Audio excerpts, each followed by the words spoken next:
Broussaud is a company that cultivates know-how, a genuine love for the product, and above all, the human factor. So, shall we take a walk through the factory? Hello, how are you, Fabien? I got my start in the remeshing department. The remeshing machines are the ones in front. I worked there, stayed there for a year and a half, and then moved to the loom in knitting. I'm lucky to be the third generation of a small sock factory, among the cows, as I always say. At the end of 1937, beginning of 1938, my grandfather was a sales representative. He traveled around visiting grocery stores, and my grandmother was the daughter of the village grocer. They built a factory there. Afterwards, they lived behind it, in the house. Even the children who didn't know him often talk about the grandfather. The factory is there, our warehouses are there, and in the middle here is a football stadium. My father was passionate about football, more passionate about seeing the guys running on the field than winding up spools of yarn at the factory.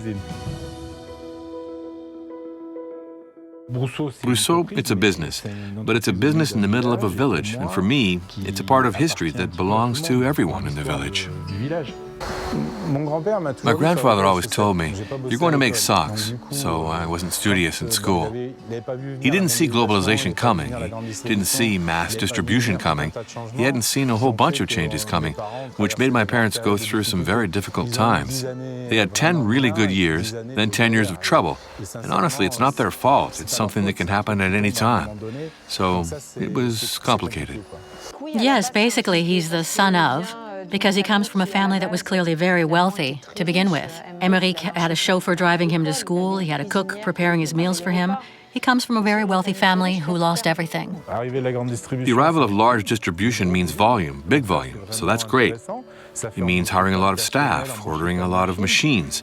The problem is the day when the distributors say, "We're leaving," or my parents finding themselves faced with needing to find a replacement for a big client, which can be complicated. And in 2005, my mother and father were nearly retired, exhausted from all those years. My father had no more desire to keep going. He even once told me, "I wanted to burn." At that time, my wife, Alexandra, and I, we looked at each other and said, why not continue the adventure, even if there's not much left to save? In fact, we had to start from scratch together. So I think it was somewhat easier for us. There were only 7 of us at the very beginning. Yeah, we hustled. Yeah, we worked really hard. Alexandra and Émeric, they worked in every position in the factory, so they know our problems. They're also parents themselves, so each one of them understands parental issues too. I was lucky to find alternative clients, Slip Français, Archiduchesse, thanks to the internet. If the web didn't arrive in 2007, we wouldn't be here today, because before that, there was only one way of thinking.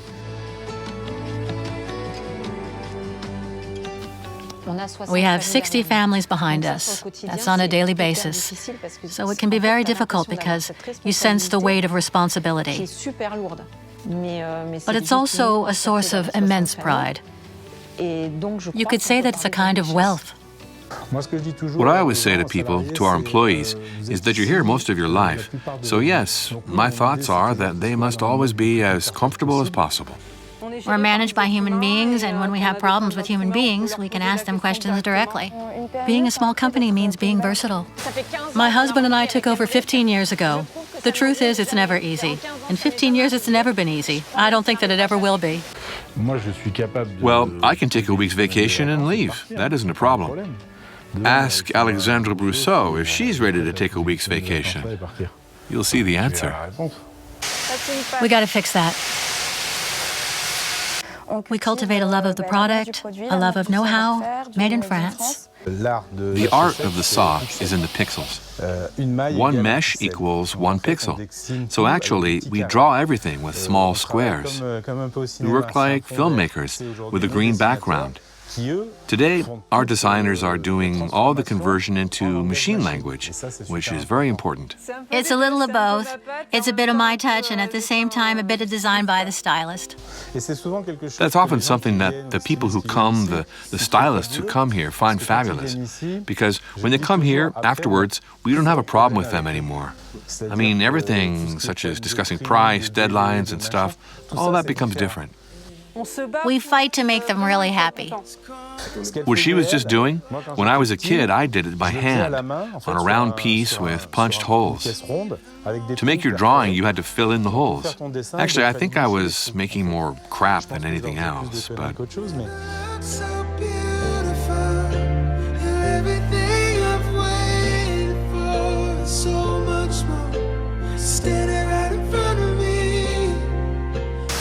I still have the machines here that my father purchased.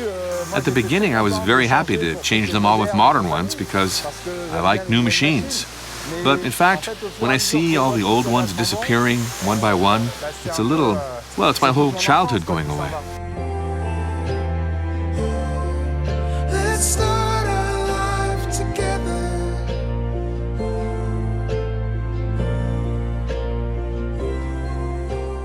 Actually, everyone says, how do you do it? It's incredible, it's crazy. Because my wife and I never argue. Never. Well, you could ask our kids. We may not agree, but on the other hand, we talk all the time. We're nourished by our projects. It's true, because we always have a lot of things to do at the same time. We do things step by step. We always prioritize. There, that's the last extension, at least on this building here. That'll make it possible to have more space, new, nicer offices, and above all, to automate a big part of our storage. Emmerich wants something much bigger. Both of us managed to delay it and limit it. But yeah, it scares me a lot.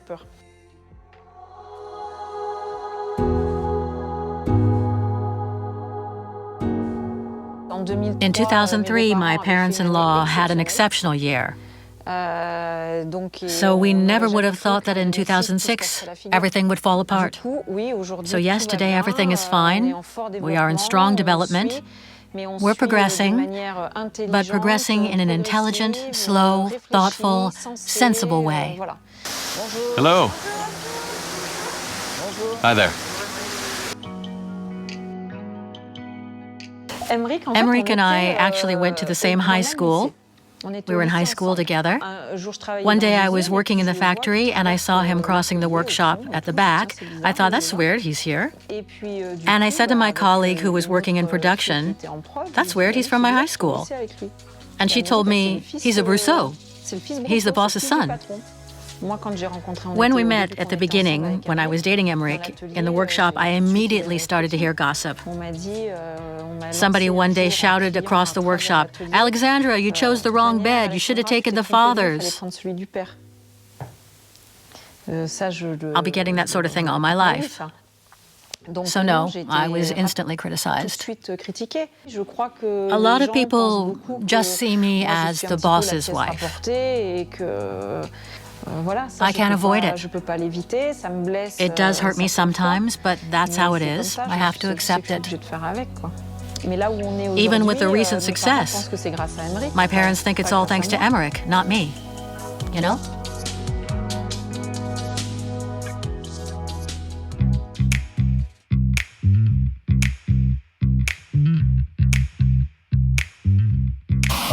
Here we have more than 800 colors. 800 colors, but never the right one. Today, it's the customer who chooses the raw material and the knitting style. That's different. The sock is the final product, but at the heart of it all are these spools of thread. We said that we would have problems with material supplies. Everyone told us no. Cotton prices will go up, but we'll never have a problem getting supplies. Yet, now here we are, starting to have a supply problem. We have the impression of being in sort of a post-war era. There's a monstrous demand, there's less product, and prices are exploding. Agriculture is at the core of our socks. The cotton that we have in our reels comes from farmers growing a plant and then harvesting it. We make a fiber out of it. With overconsumption, there's an intensive cultivation of cotton, and this means that the quality of cotton deteriorates from year to year. I've been thinking for some time how we might reimagine things. That's why we started to recycle our waste to produce socks, and why we are intensively pushing our customers towards that idea. It's like becoming a producer of our own raw material. We make yarn from recycled materials, whereas factories in China recycle yarn from bottles that were intentionally produced to be recycled afterwards. So we have to distinguish between a recycled product that is really from previously recycled products, rather than voluntary manufacturing. If you give children a recycled product, it's rougher on the skin, but you tell them it's recycled. The material was redone with 50 recycled fibers, so it's a bit scratchy. They say, that's great, we don't care if it's a bit scratchy, that's fine. I just feel that for our planet, it's necessary that at some point we pay attention to what we produce, that we produce less, but of better quality. It's a different approach, but we have no choice.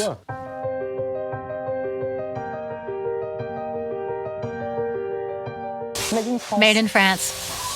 That's the most important thing. No, made in France is not expensive if you understand what it is.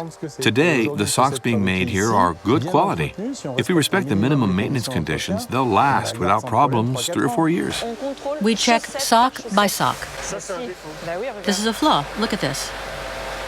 This doesn't pass. With socks that come from the other side of the world, they can't do that with the prices they market. They can't pay people to do that. It's not possible. We work for tightly knit groups because we work for people who want to buy made in France. It's just a small part of the population. In fact, if you think about it, if every French person today bought 1 pair of socks, that's 60 million pairs per year. I make 1.5 million pairs per year. I think the biggest company makes 10 million or 14 million pairs of socks. That means for people to spend between 10 to 15 euros per year to buy a pair of socks, it's not that crazy when you think about it.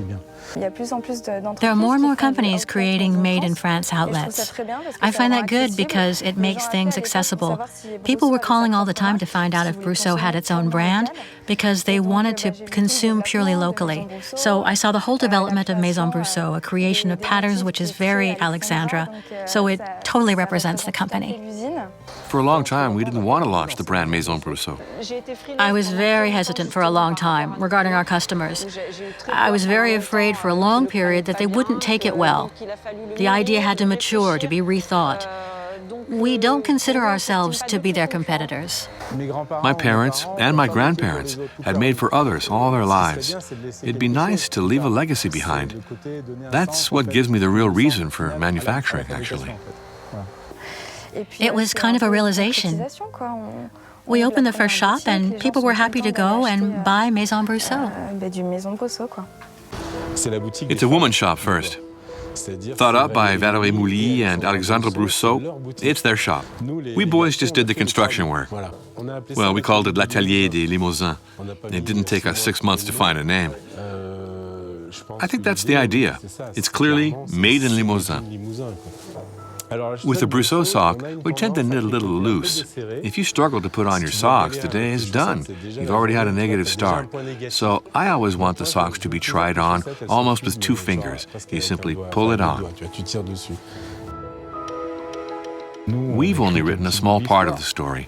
There were those who wrote the rest before us. I don't know what my children will do. I'm not pushing them to continue with the company. It's still very hard to have a business today. To be clear, my daughter comes first. My daughter tells me she doesn't want to have the same life that I have. So it won't be our children, but maybe our grandchildren will take over after us. We don't know.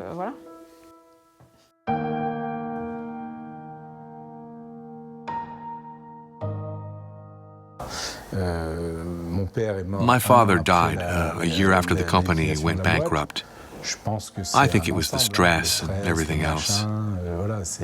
When a commercial court liquidates a company, That's something that drives me crazy. They give you a sheet of paper and it's over. What do you mean, over? Overnight and it's over. I was quite close to Emeric's dad. He had a very particular father. He was very closed off and spoke very little. He didn't really like people and lived in the dark. So obviously, it was very difficult. There were no displays of affection ever to anyone, even to his son.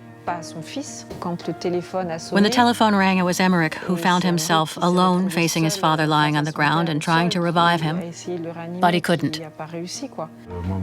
My father died on Christmas Eve, the 24th. The evening of the 24th, before setting the table. And that was it. Over in 10 minutes, quarter hour.